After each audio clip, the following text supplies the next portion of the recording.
Tras varias décadas de análisis y estudio de recuerdos de existencias previas en niños, en una minoría de estos casos los sujetos también afirman recordar hechos ocurridos durante el intervalo entre el final de su vida anterior y su nacimiento en la vida actual.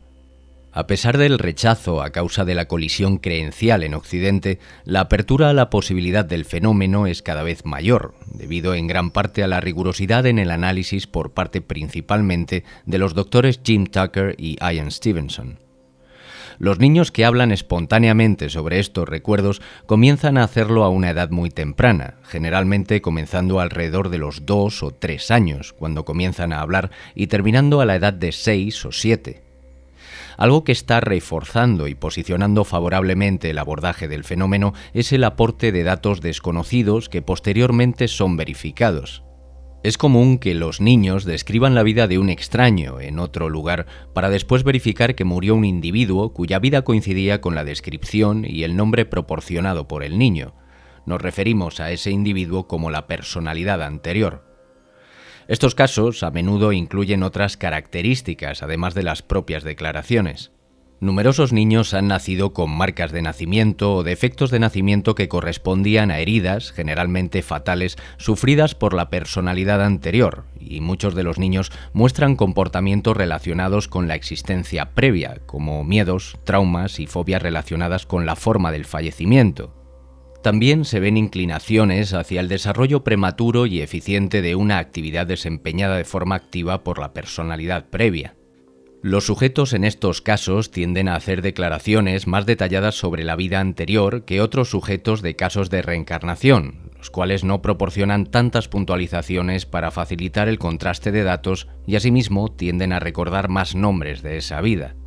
El análisis de los informes de 35 sujetos birmanos indica que los recuerdos intermedios se pueden dividir en 3 partes: una etapa de transición, una etapa estable en un lugar particular y una etapa de retorno que involucra la elección de los padres o la concepción. Una comparativa de estos informes con informes de experiencias cercanas a la muerte indica que muestran características similares al componente trascendental de las ECM occidentales y tienen áreas significativas de superposición de igual modo con las ECM asiáticas. No todos los sujetos eran capaces de recordar las 3 etapas, aunque las descripciones coincidían entre sí. Algunos describieron las características típicas de una etapa concreta, antes o después de lo esperado por la progresión descrita a continuación.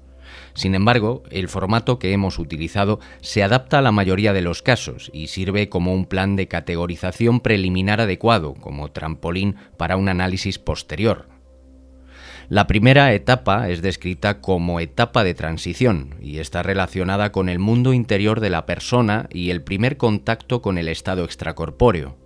Si bien las notas de las entrevistas rara vez documentan alguna referencia de los sujetos a su estado emocional durante ese periodo intermedio, los eventos recordados durante la etapa de transición a menudo parecerían incómodos o desagradables para el oyente occidental.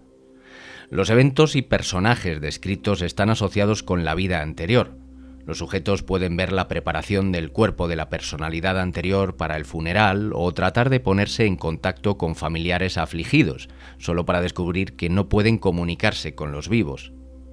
Un sujeto concreto dijo que no se dio cuenta de que había fallecido, ya que se sentía completamente vivo. Varios relataron ser ahuyentados por el dolor que expresaban sus familiares.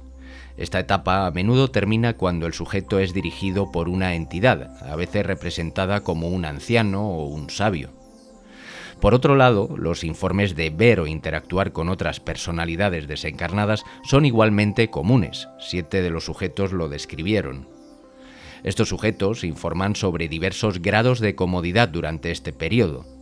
Un sujeto informó haber sido molestado por otros espíritus y tener que desplazarse largas distancias. Una mujer, asimismo, informó que no podía salir del sitio donde había enterrado sus joyas en vida, como si estuviese demasiado apegado a ello, pero también dijo que era mucho más hermosa desencarnada. Sin embargo, por otro lado, otra mujer que era muy pobre informó que todas sus necesidades fueron atendidas como desencarnada y que su experiencia fue bastante agradable. Esto es lo que denominamos desarrollo de la proyección o recreación inicial en base a las expectativas, apegos, miedos y necesidades del constructo de personalidad conformado en vida. Ahora vamos a la etapa número 2. La segunda etapa se caracteriza por su marcada estabilidad positiva en comparación con las otras dos etapas. Aunque no se dan excesivos detalles, los sujetos coinciden en que viven en un lugar en particular, que tienen un horario y que desempeñan tareas relacionadas con la realidad dimensional en la que se encuentran. La etapa final o fase 3 es la de elegir a los padres para la concepción de un nuevo cuerpo o vehículo físico. 18 de los 35 sujetos reportaron características de esta etapa. 7 informaron seguir a los futuros padres a casa, aparentemente por iniciativa propia, ya que los padres pasaban mientras realizaban tareas cotidianas, como bañarse o regresar a casa del trabajo. 5 más informaron haber sido dirigidos a los padres presentes, a menudo por un guía o sabio al que se hace referencia en la etapa número 1. 9 comentaron la fase en la que lograron entrar al cuerpo de la madre, algunos teniendo que intentarlo repetidamente hasta conseguir el nexo en la concepción. La comparación preliminar sugiere que este esquema es aplicable no solo a este estudio concreto. En el estudio de 1983 de Stevenson, el monje tailandés Chao Kun informó que asistió al funeral de la personalidad anterior, etapa 1, e intentó interactuar con los invitados solo para darse cuenta de que era invisible para ellos. En el estudio de Haraldson del año 2000, Purnima Ekanayake de Sri Lanka informó haber visto personas llorando en su funeral, también asociado a la etapa 1, y luego informó ir a la luz para llegar a su nueva familia, etapa 3, sin hacer alusión a la segunda etapa. Sam Taylor, un caso estadounidense de los archivos del Dr. Tucker, informó que Dios le abrió paso para volver del cielo, etapa 3. Si bien las descripciones que se proyectan pueden ser específicas de la cultura, el estudio preliminar sugiere que las fases parecen ser universalmente aplicables. Es importante recalcar también que en muchos casos los niños utilizan el vocabulario del que disponen para expresar sus experiencias, a veces usando asociaciones con situaciones de la vida física, diciendo cosas como coger un tren al cielo o conseguir un pase para subir. Los elementos temáticos recurrentes de este estudio, particularmente las visiones de otros seres y sugerencias de estar en otro reino, traen a la mente relatos de experiencias cercanas a la muerte. Esta superposición temática merece ser explorada también. Se llevó a cabo una comparación inicial mediante la aplicación de 2 escalas de las ECM, el índice de experiencia central ponderada de Ring y la escala de Grayson hacia el esquema que hemos descrito previamente. Deben esperarse algunas diferencias en los relatos, ya que los que experimentan las ECM obviamente vuelven a la vida o continúan viviendo, mientras que las personas que informan recuerdos intermedios afirman recordar un periodo después de haber perdido una vida de forma permanente. Estas escalas se desarrollaron utilizando relatos de entornos culturales muy distintos al primer estudio. A los puntos de las declaraciones los denominaremos ítems. El primer ítem se basa en una sensación subjetiva de estar muerto, experimentada por los 35 niños del primer estudio, es decir, un cambio evidente entre la percepción consciencial de dentro hacia fuera del cuerpo. El segundo ítem se trata de una sensación de paz o ausencia de dolor, aunque muchos más sujetos se centran en la fase de malestar cuando se encuentran en torno a los familiares que lloraban. Uno de ellos lo describe de la siguiente manera. Los familiares empezaron a llorar, no podía soportarlo. Sentíamos como mucho calor si alguno de nuestros familiares lloraba por nosotros, sentía ganas de huir de allí. El llanto ahuyenta a los desencarnados. El siguiente ítem, según las descripciones de sus acciones, muestra que los sujetos parecían recordar haber estado separados de sus cuerpos físicos incluso si no lo reconocieron de inmediato o no lo declararon explícitamente. El siguiente elemento, la sensación de entrar en una región oscura, no se informó. Muchos, sin embargo, informaron el siguiente ítem: encontrar una presencia o escuchar una voz. Esta presencia fue referida como un anciano vestido de blanco, un anciano sabio o guía, la autoridad o un guardián. La presencia solía ofrecer orientación durante un periodo de transición. No se informó el ítem recurrente de las ECM de ver o estar envuelto en luz, ver colores especiales o entrar en la luz. La última característica inicial, encontrarse con espíritus visibles, fue mencionada con frecuencia. El hecho de que estos espíritus, así como el sujeto, fueran denominados desencarnados, presta más apoyo a la sensación de separación corporal.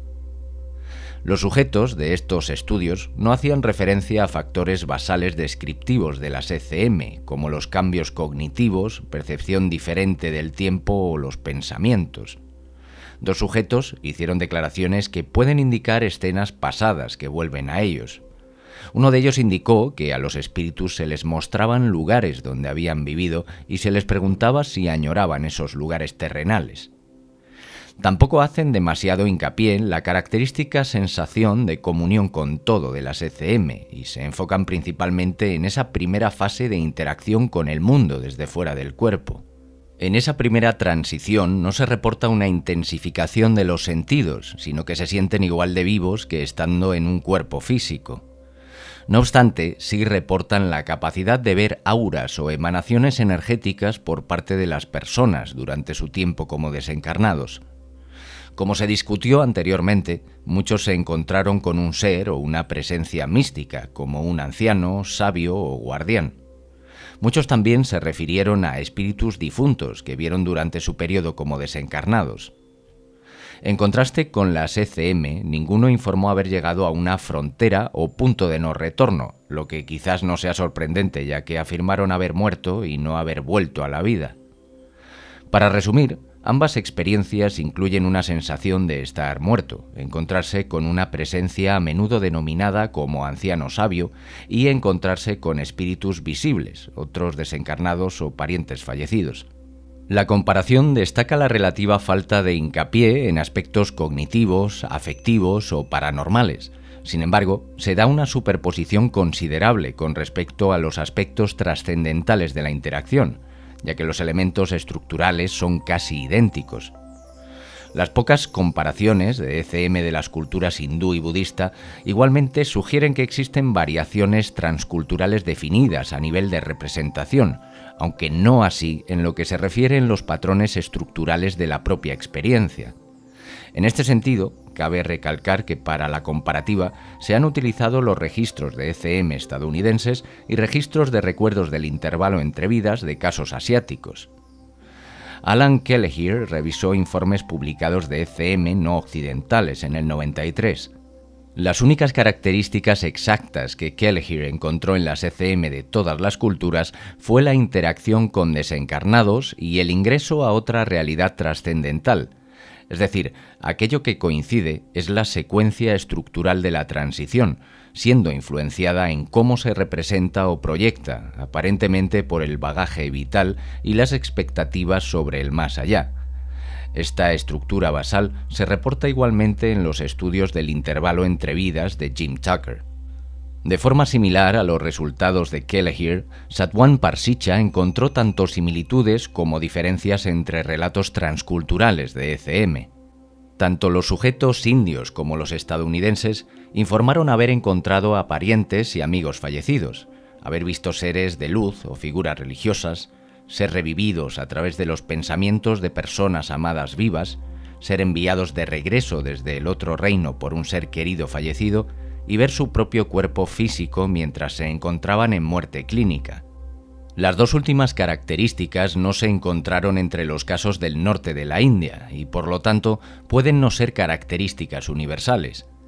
Las dos características restantes, encontrarse con seres familiares fallecidos y ver seres de luz o figuras religiosas, parecen correlacionarse con los recuerdos del intervalo entre vidas. Parricha también informó sobre ser llevado a otros reinos por mensajeros o guías, para posteriormente revisar los acontecimientos que sucedieron en vida. Igualmente, en los informes de recuerdos del intervalo también hablan de ser dirigidos a un nuevo lugar por un anciano o un anciano vestido de blanco a la fase final de la transición. Por otro lado, Todd Murphy señaló que si bien las experiencias extracorpóreas se pueden encontrar en las ECM de todas las culturas, en los casos en los que no lo reconocen como la muerte, pueden aderezar la experiencia con representaciones antropomórficas de la muerte. Los informes birmanos sugieren también experiencias extracorporales como las de una ECM occidental típica, incluso cuando los sujetos no son conscientes de separarse de sus cuerpos. En lugar de acudir a una representación que comunica la muerte, los sujetos birmanos del intervalo entre vidas parecieron darse cuenta por sí mismos, aunque algunos sujetos informaron que les tomó hasta 7 días físicos darse cuenta.